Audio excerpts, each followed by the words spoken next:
When I'm looking that direction, which is the problem, I am not growing. I'm living in fear. The whole way that feels is off. It is just off. When I'm looking that direction, this is wellness. This is taking care of myself. This is doing the next right thing. This is, becoming a productive member of my family and my community. So when I'm facing that direction, I am integrating these positive qualities into my life, and I'm starting to have the life I've always wanted and deserved.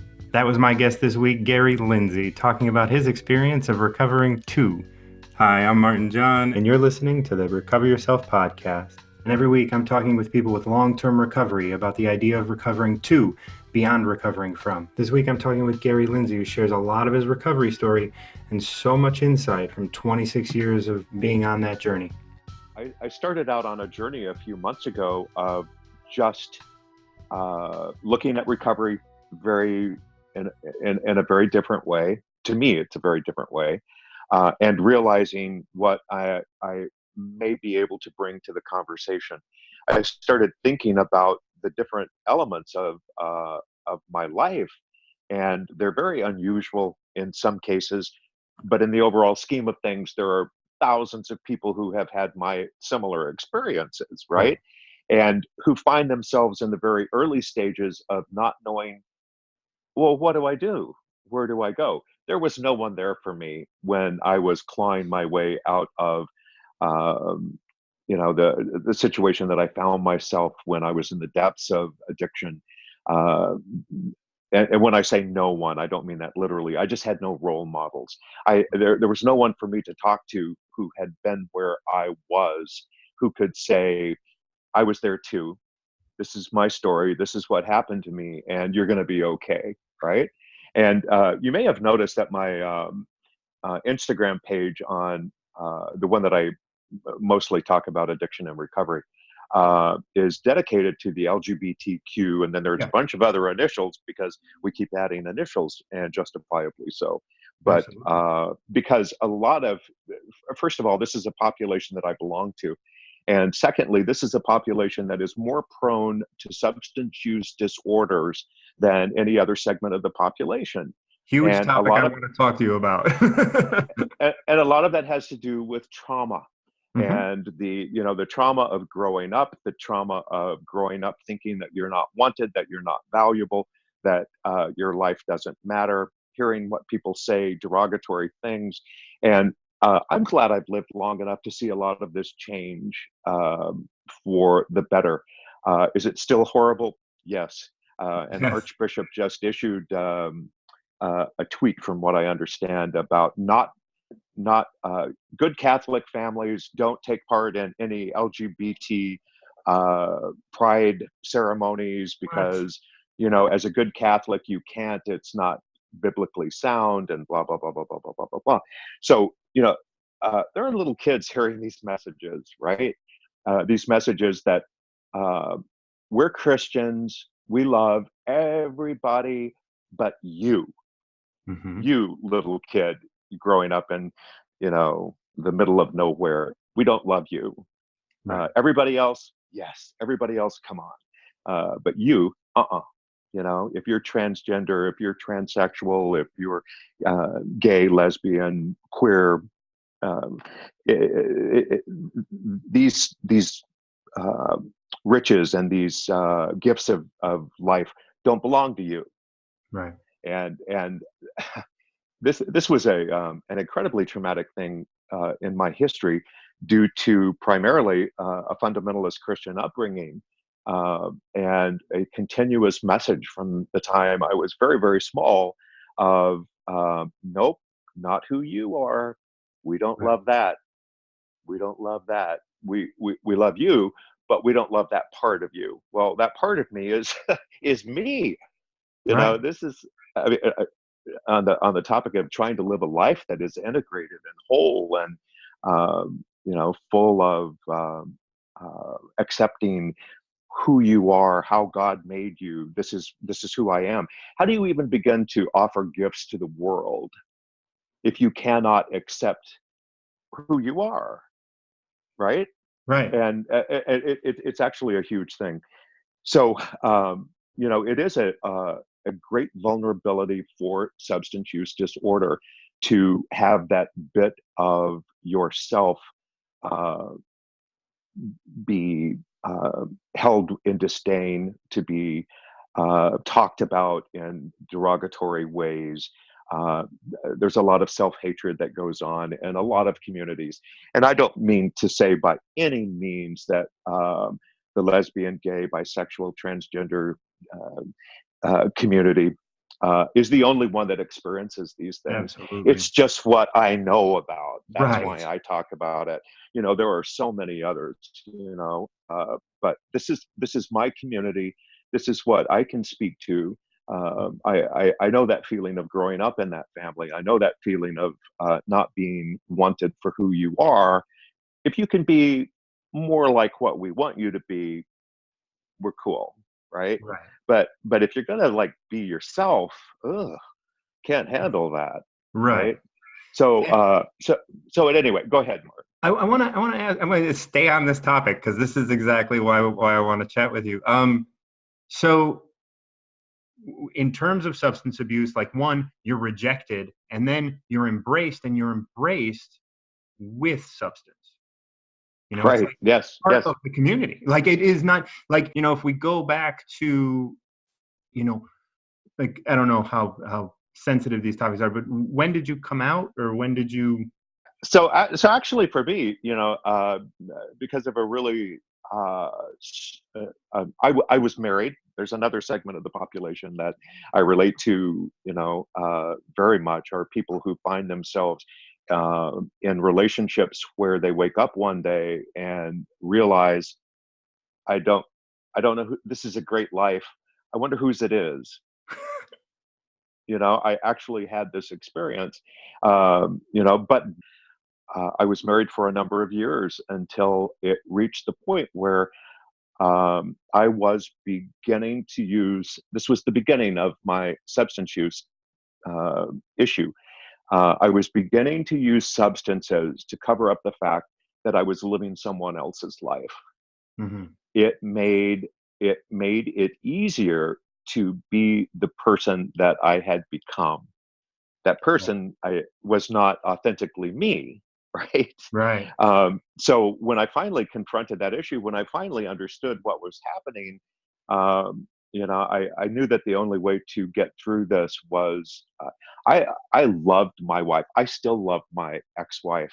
She and I have been together for decades, as far as, just best friends. And Yeah. we have a very loving and wonderful relationship.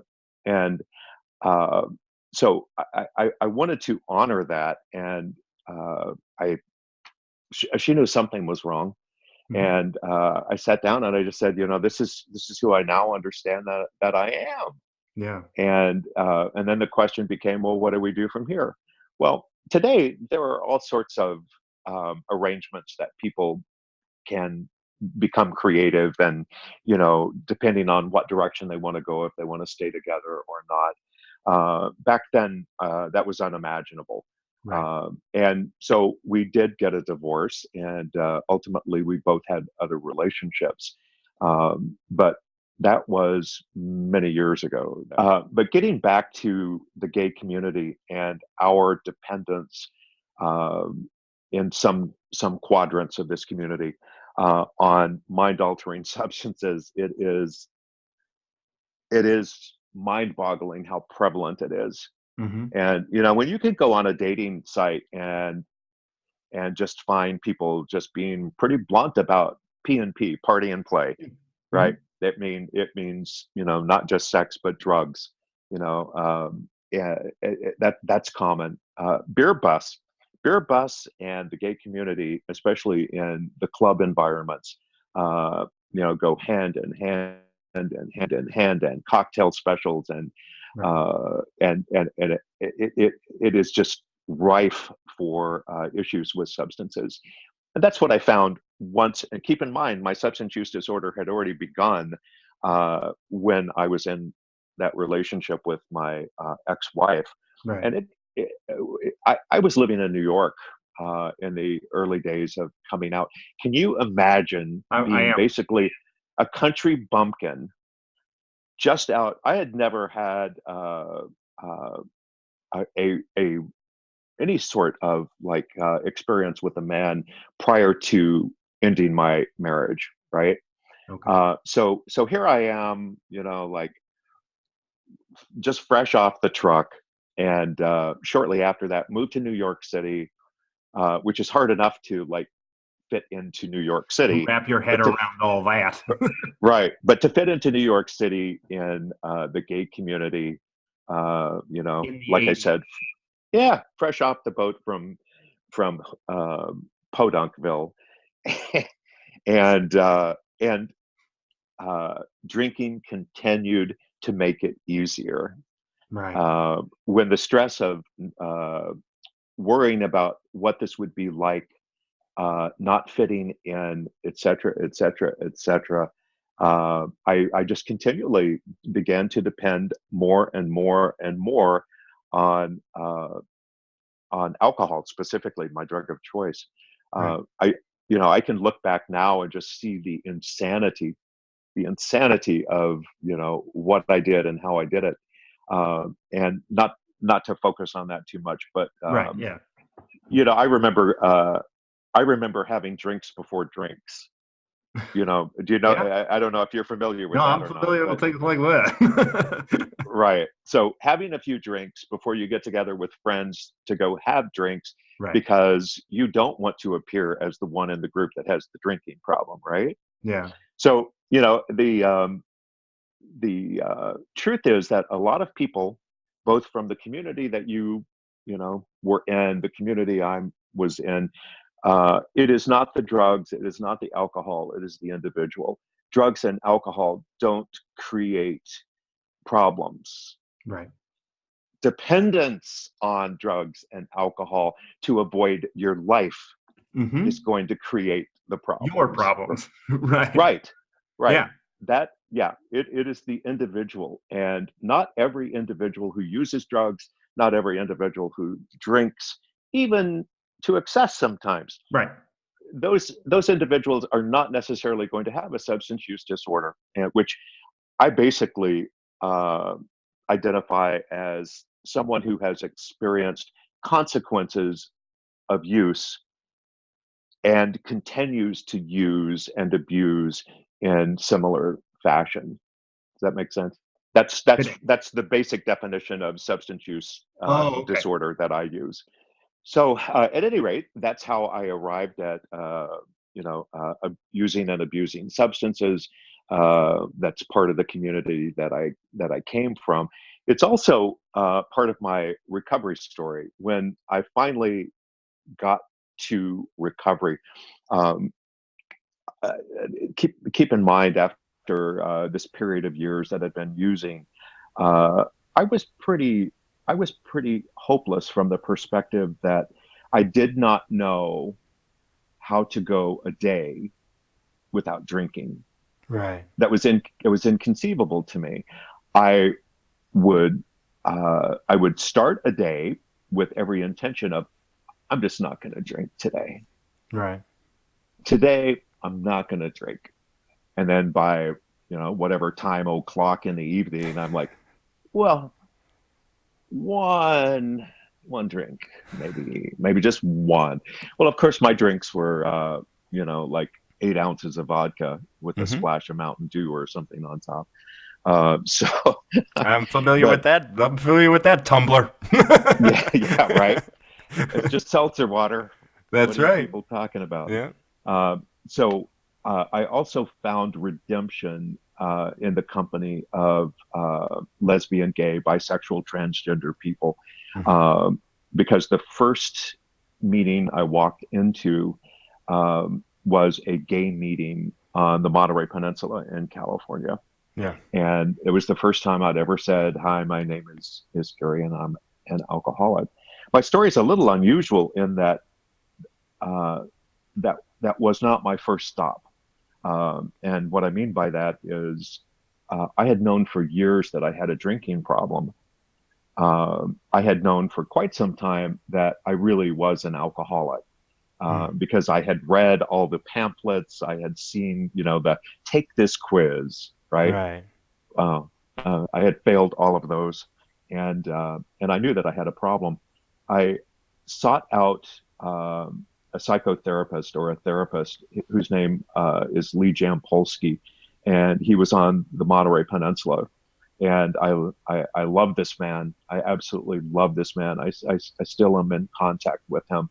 But I went to him and and said, he said, "Why are you here?" And I said, "Well, I may have a drinking problem." And so we did therapy for a number of weeks, just like taking off some layers and looking. And I think this was a great benefit to me. I continued to drink while we were doing therapy, Yeah. right? So after a period of a few months, we had solved a couple of the other big issues that I had gone in to talk to him about. And he said, "Okay, well, now that that's taken care of, I seem to recall there was this other thing you wanted to talk about." I was like, "Really?" And he goes, "Yeah, I think that it was about drinking." I was like, "Dang it. I was hoping you'd forgotten about that." He's like, "Nope, right here in the notes, right Yeah. here in the notes." He said, what do you think you will do about that?" Wonderful clinical question. And I said, "Well, I guess I will quit." Huh. How do you think you'll do that? Right. Well, I guess I'll go to AA. Yeah. Huh. I mean, that was the name of the game back then, right? When when do you think you might do that? And I picked a date, and I remember this so vividly. I was like, "Wait a minute, what date did I tell you?" And he repeated it back to me. I'm like, "No, no, no, I can't do it that weekend. That's Gay Pride in San Francisco." I said, I'll do it the following week." He's like, "Okay." Yeah. So Gay Pride that year was amazing. And the following Tuesday, I walked into the little house in the park in Pacific Grove, California, Wow. and said for the first time, "My name is Gary, and I'm an alcoholic." And that was June 28th, 1993. And Relapse was not part of my recovery story. And I'm not saying that boastfully. I'm Mm-mm. just saying that in response to what I hear so often today, which is, "Well, you're going to relapse. It's part Right. of recovery." Well, it's not part of everybody's recovery. Mm-mm. Just don't get sober thinking, "Oh, well, I'm going to relapse a few times." Well, Right. not necessarily. Right. Not necessarily. If you And do there's a find yourself in a position where you've not been able to have continuous sobriety, pick yourself up. It's not the end of the story, right. right? A lot of people wake up, realize, "Holy crap, did I just do that last night?" Right? And Yeah. with get back started immediately. I don't actually. So they may not know that my graduate degree is in substance use or addiction studies, right? Mm-hmm. So I'm an addictions counselor. Um, I don't consider a brief interruption a relapse. That is a lapse in your recovery. Yeah, you reset the clock, but Right. in the big picture, we each have 24 hours, right? Mm-hmm. It's not like you're getting a gold watch, when Right. you get 25 years. That ain't Right. happening, right?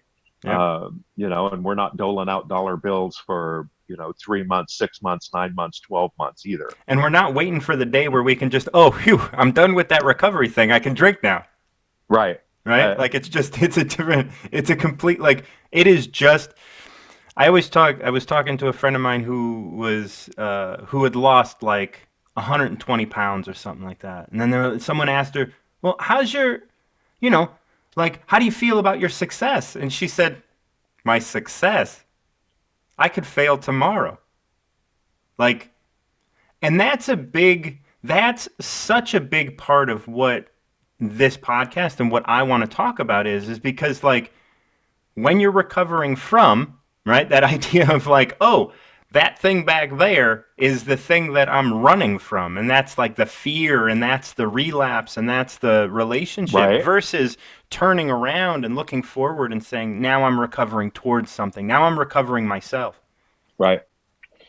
I have loved this concept so much ever since you and I were first in touch on social media, uh, because it is basically everything that I'm about, Yeah. which is, when I'm looking that direction, which is the problem right behind me, Right. I am not growing. I'm living in fear. Yeah. The whole way that feels is off. It is just off. When I'm looking that direction, this is wellness. This is taking care of myself. This is doing the next right thing. This is, becoming a productive member of my family and my community. So when I'm facing that direction, uh, I am integrating these positive qualities into my life, and I'm starting to have the life I've always wanted and deserved. Right. When I'm facing that way, I'm living in a fear-based existence that's like, Mm-hmm. oh God, I hope I don't fuck up. I'm such a huge loser. Oh God, don't want to drink, don't want to drink, I don't want to do this. Oh, there are many great things about 12-step recovery, and one of them is the big book. And Mm-hmm. and one of the great things about the big book, even if you don't use 12-step recovery as the base for your recovery, the stories are amazing and inspiring, and I would recommend them. Even if you're not a member of AA or NA or whatever, the stories are fantastic.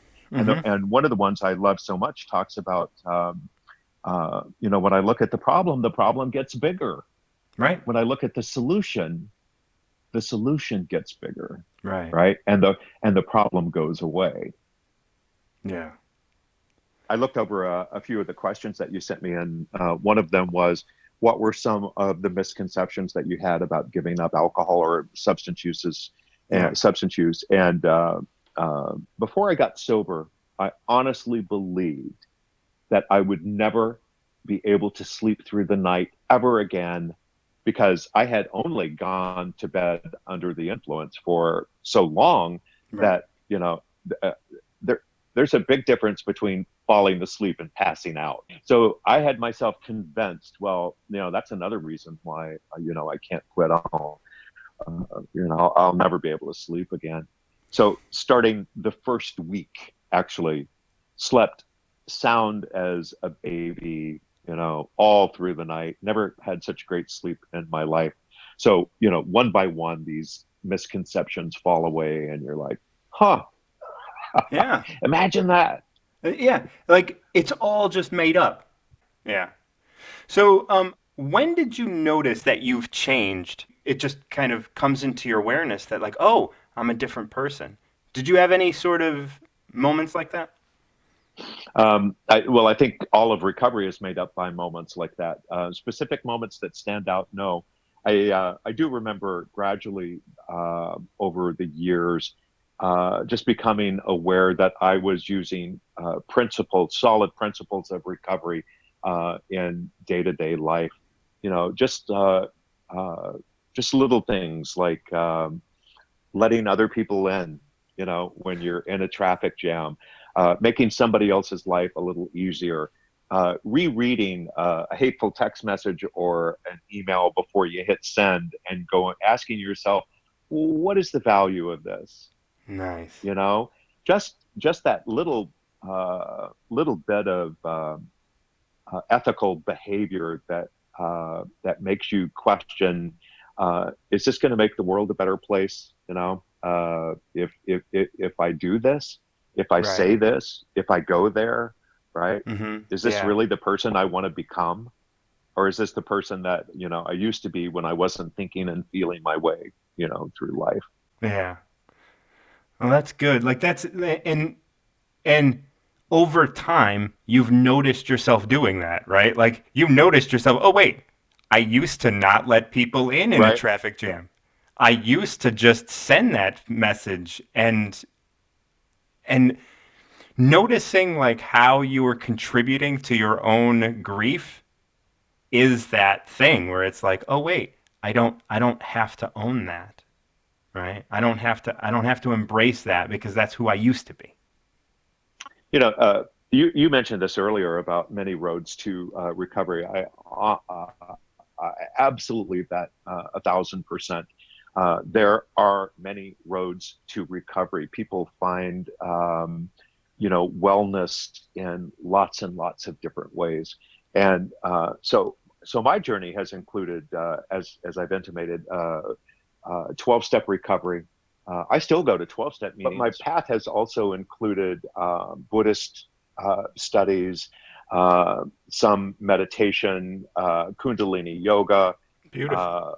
a number of things. So when I talk about recovery principles, it's not just based on one thing. It's a culmination of all of these different elements, and I've taken something, I think, from all of these elements, and I will say, for years and years, also took part in various church congregations, and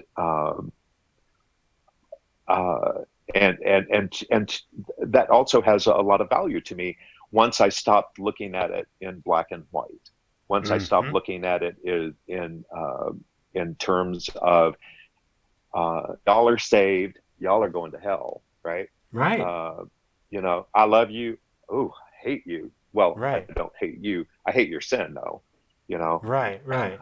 When I stopped looking at it that way, a church community began to be, a more loving, accepting, and it became a place for spiritual growth. Yes. Not just about one denomination. When I talk about recovery, it is not only for addicts. Like, we've all given up so much of ourselves.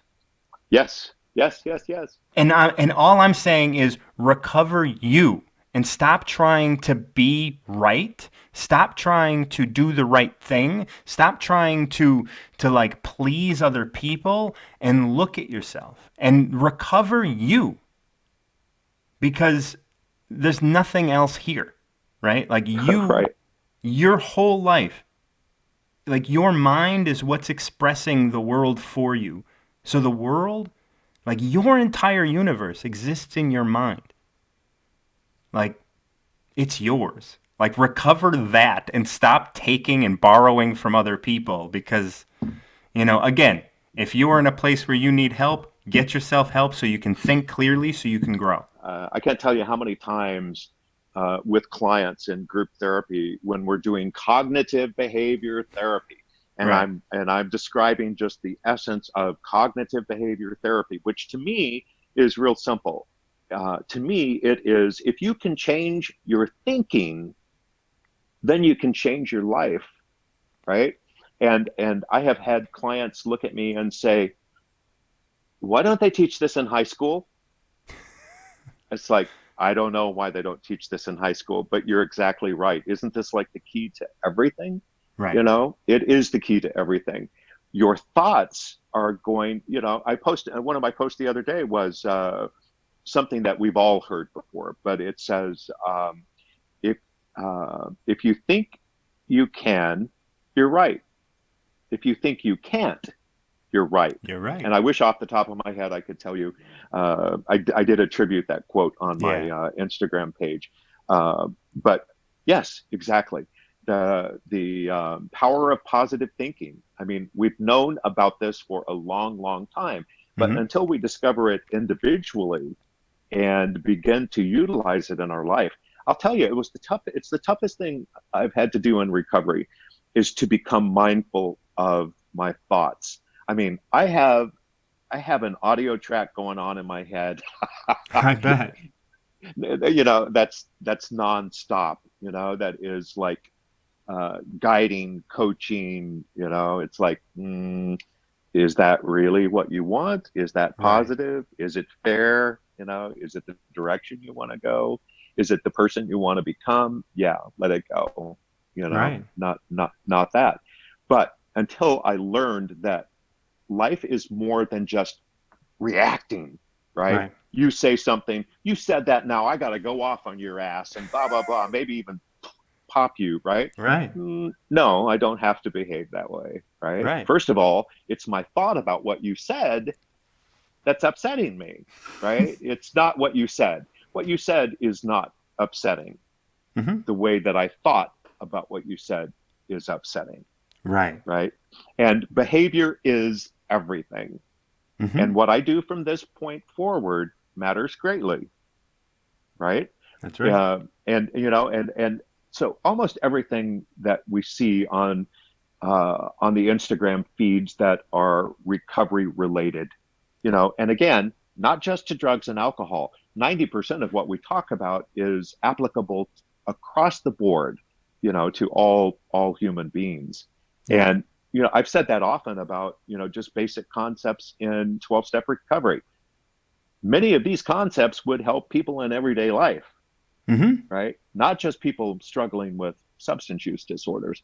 And I talk about this, the reason I talk to people in long-term recovery is because I look at it as being like, okay, so you got sober for a while and then you owned your recovery. And at that point that you own your recovery is when you're a person, right? You are I don't want to look at you with this stigma of like having a past of brokenness or whatever. Like now you are just like everybody else. The thing is you have a lesson that most people don't. Looking at yourself is so difficult. It's so difficult to be honest with yourself. Are there things today with you that is your addictive habit still popping in and that you still work with, you still struggle with anywhere? Yeah, but I want to make a comment first please. about what you said.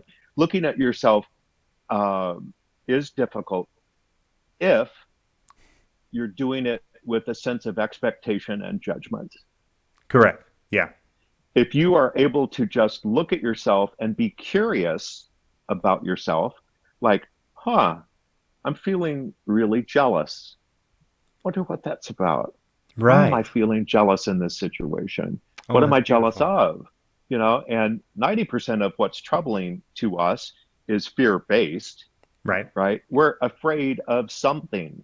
Introspection can be really difficult if you're not willing to just be curious and not judge what you think and Yeah. feel. And typically, when we have a hard time doing that, we believe falsely that everybody else on the planet has it going on, except for us. We're Mm-hmm. the only ones, who are fucked up. Everybody else is like so together. Well, that's the way they look on Instagram. Trust me, Right. they are not so together, right? Right. And when you referred to broken, I do believe we're broken. I believe we're all broken. Just because you never had a substance use disorder doesn't mean you ain't broken. Right. Your shit does stink, right? Yeah. And nobody's getting out of this. We're just lucky because we were able to find ours so easily. Thank you. Mine was really apparent, Yep. and people do look at you strangely when you're at a recovery meeting and say, my name is Gary, and I am a thankful, recovering as in still happening, not recovered past tense, Right. alcoholic. I am thankful. I have always been thankful that this, and I do believe in the disease concept, and I say that because the American Medical Association has a definition of what a disease is, and this meets the criteria, right? Yeah. That's why I use the word disease. And it is this disease, just like you said, of your MS, Mm-hmm. this disease led me to a place which took me into a different dimension. Without this, I don't know that I would have done the spiritual work that I have done in my lifetime, right? That I Right. would have found this place of introspection, to become more mindful, to want to take control of, like, I don't have to just, run with the pack Yeah. and be like that. I have a choice here. I can live a different way, Yes. Yeah, in a tiny house in northern Idaho, for example. I And now know I we've gotten asked so a far, Martin, question, and I'm trying to figure out what that was. Do you recall? Oh, things where your addictive ideas or thoughts pop up today. Does that still so, happen with you?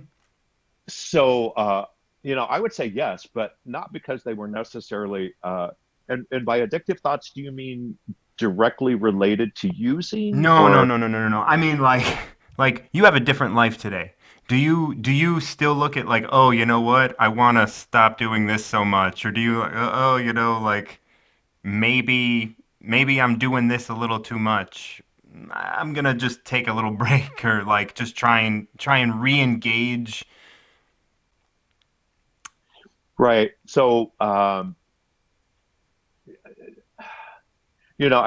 really do use that kind of strict standard of, is this thing, Hmm. this behavior, creating problems and consequences in my life, Right. as kind of like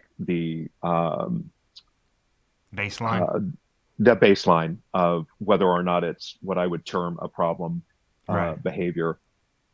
I had a situation a few weeks ago where I thought, huh, I have not left the house in like 2.5 days. That's you need to get outside, Right. right? So, not that that relates directly to your No, it question, but does, because like that's the sort of awareness we need in order to continue to grow. right. And the thought behind that thought was, this is not healthy to sit Right. here and isolate, right? You Hmm. need to get out, mix, mingle, smile at people, experience the world, and breathe fresh air and look at these mountains. Yeah. Yeah. And that's exactly, the purpose of this question is to I want to know, how deep do you go? Like within your recovery. Because for me, like stopping drinking caffeine, right? Like stopping drinking caffeinated coffee was a big thing. And then the other day, like I didn't have my decaf because I was like, I want to choose. I just out of curiosity, I want to choose to not have my decaf. Right. And I got a little bit of a headache. And I was like, oh, okay, so it is affecting me, and I need to know that. Not that I need to like manhandle it, but I need to be aware of the fact that there is a little caffeine that's affecting me, and it may be affecting the way I think. It may be affecting the way I see my day, what I'm aware of, what I'm not aware of. And by being aware of the fact that it's affecting me, now I don't have to just discredit it and have that 1 cup every day. Maybe now I can cut it down to 3 days a week. And it's not like it's a problem, but it is altering my awareness. And Mm. so like that's the purpose of the question. So when you use specifically coffee as an example, yeah, no doubt about it. This is espresso. There's an espresso machine sitting on my, And you have a small house, so you've and I have a dedicated small space. house, so I've dedicated a space roughly, like this big, to an espresso machine that also has a built-in bird grinder and a steamer, Yeah. for my cream. So. Yes. So yeah, I do coffee every day, and this would be a problem, like if I was in a situation and unable to have coffee in the morning or at some point relatively early on, I would get that headache. I will guarantee it, Yeah. and it would be a blockbuster. And Mm-hmm. so in that way, this addiction that I take part in would be controlling of my behavior, because I would adjust my behavior to be somewhere in close proximity to an espresso stand at, between the hours of 7 a.m. and 11 a.m., Yeah. So I mean So yeah, I that see what you mean. so that affects how you live your life. It does. It And it's does. an external thing that because we live in the United States, because we have, like all of like the wonderful trappings of living in a first world country, you don't have a problem obtaining coffee every day, right? Right. So like the awareness of like your ability to get coffee, or your ability to engage in that addiction, let's call it, just for sake of argument, like we don't think about it. And that's the awareness that like and I'm sure you're aware of it, right? Because you're aware of that headache, you're aware of like not having it, and so yeah, so that's what so so let's talk a little bit about the coffee just briefly. Can I just say It's something real quick? Yeah, please. So what you just hit on is where we are as a society right now. Mm-hmm. So that place in the middle of not being a problem because there's availability. You just adapt your use to the availability you use within this boundary, and you don't go above or below that. That's kind of where we are as a society right now. You were talking about wine moms, Right. right? Jesus juice. Real quick, as an aside, I remember Yeah. decades ago, these funny little photographs of people from, like the 50s or whatever, and then there's, today captions on them. I saw one, and there's a woman on the phone with a cigarette, and it says she's holding a martini glass, and it says, I say, as long as the kids are alive at 5 when Bill gets home, I've done my job, right? Yeah. So a little bit of humor, but beneath that is like a whole idea behind, that's percolating in our society, that this Yeah. is normal. Everybody hates raising kids. Yeah. Even if you love raising kids, they make you crazy, and you need a drink at the end of the day. Right. Or you work super hard, you need a drink at the end of the day. It's the ball game. Of course, you're going to have beer, while you watch football, right? Right. Or pot's legal in multiple states. Sure, you're going to unwind a little bit. There's a podcast, and the guy talks about sex a lot. And every time somebody calls in with a problem about being uptight, he recommends that they either drink or smoke pot, right?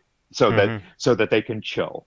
And and I'm in the car, so I can't throw things at the radio, but I scream every time. Yeah. So anyway, I think that's where we are as a society right now. Is where I am with coffee. There's an available supply.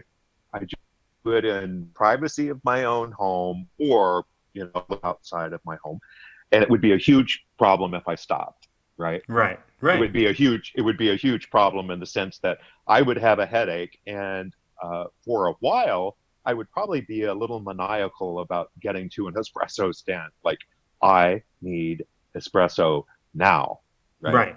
And That would and influence my behavior. right. And the idea is is this would you have considered that an addiction in your life before we talked about it? Um, you know, Possibly. I had this theory when I was active in my substance use, and also was a heavy smoker Mm. during a huge portion of that time. And I had this philosophy, which was, you know what? Some people just drink and smoke, so frickin' get over it, right? Yeah.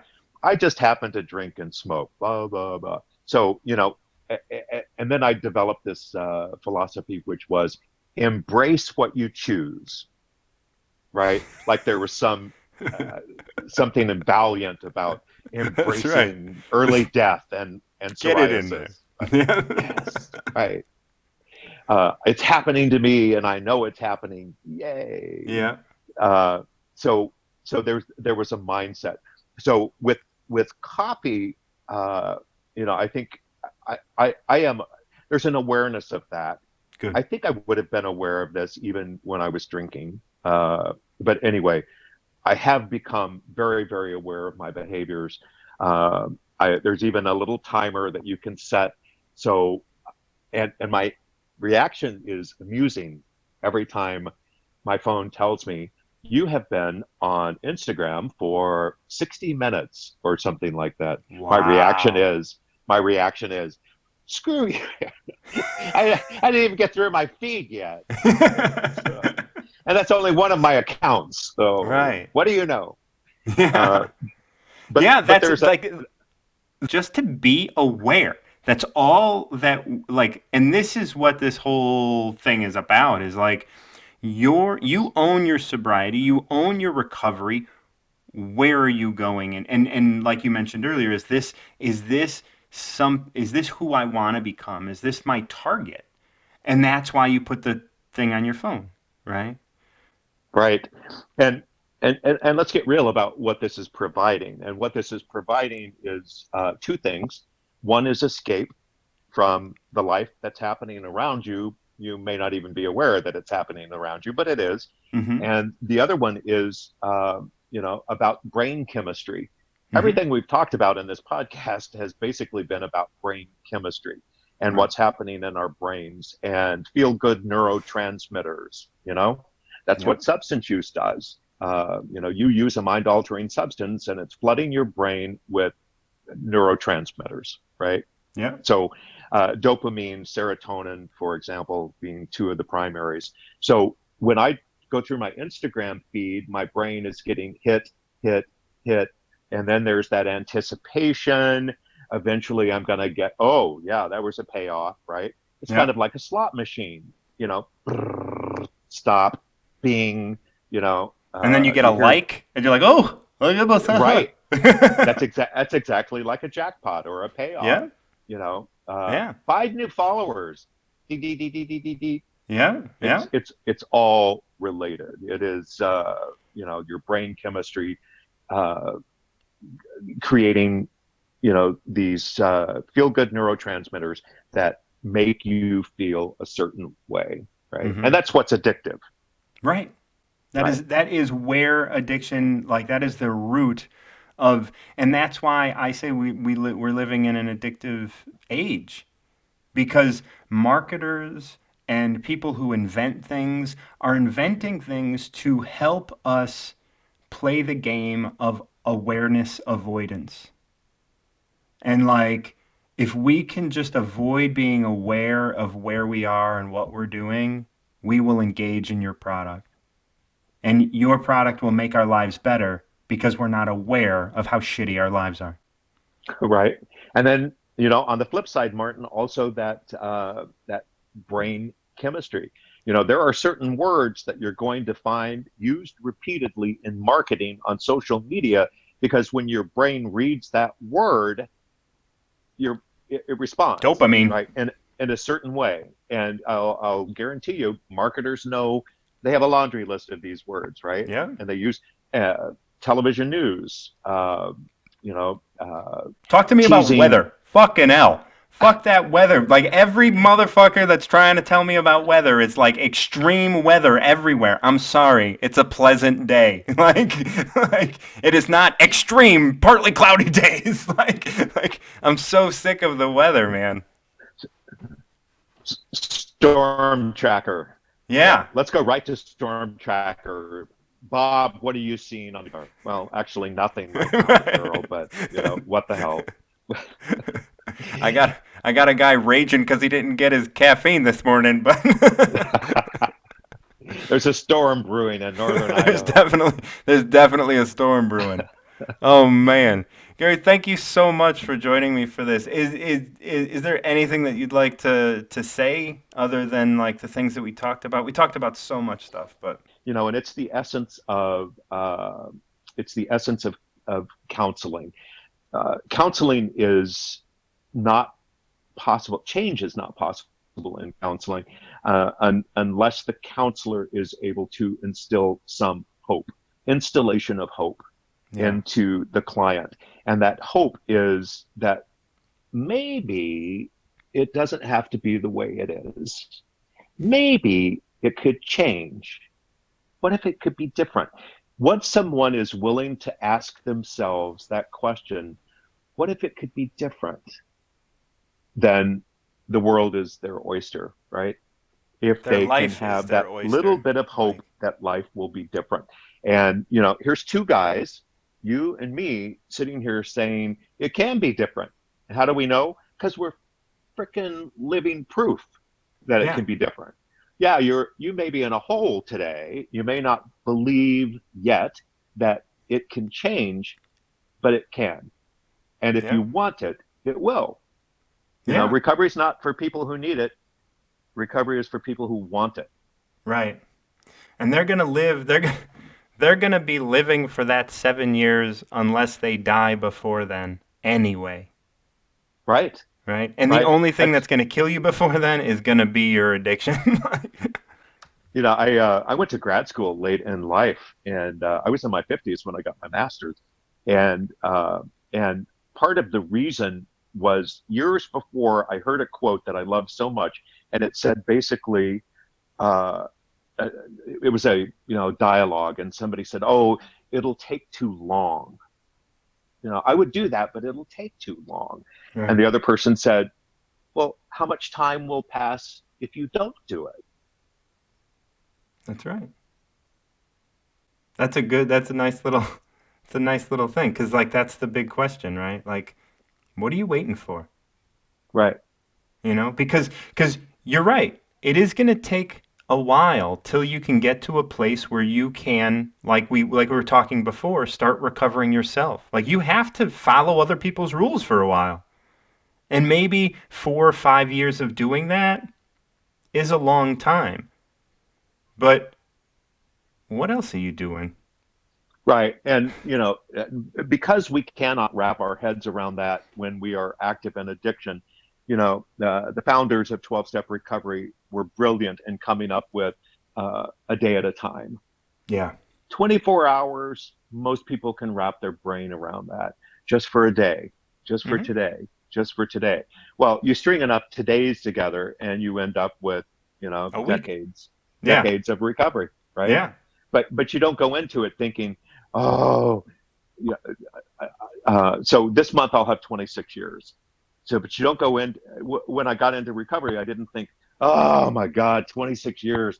Oh, 26 years without a drink. I went into recovery thinking, I'm going to try not to drink tonight. Right. Right. I made it. I woke up. I'm going to try not to drink today. Right. Yeah. And then eventually, once I got a few skills, a few recovery skills to understand that when I have that anxiety and that panic, there's actually skills that I can use to get out of my head. Right. Right. To get off that hamster wheel and to stop believing, oh, the only thing I can possibly do is use. Right. There are options. But anyway, we could go on and on. I think we can. Yeah. This was amazing. Thank you so much. It's so good to just chat with you. I want to thank Gary Lindsey for his time, and I want to thank you for listening to the Recover Yourself podcast. Once again, I'm MartinJon, and until next week, keep recovering yourself.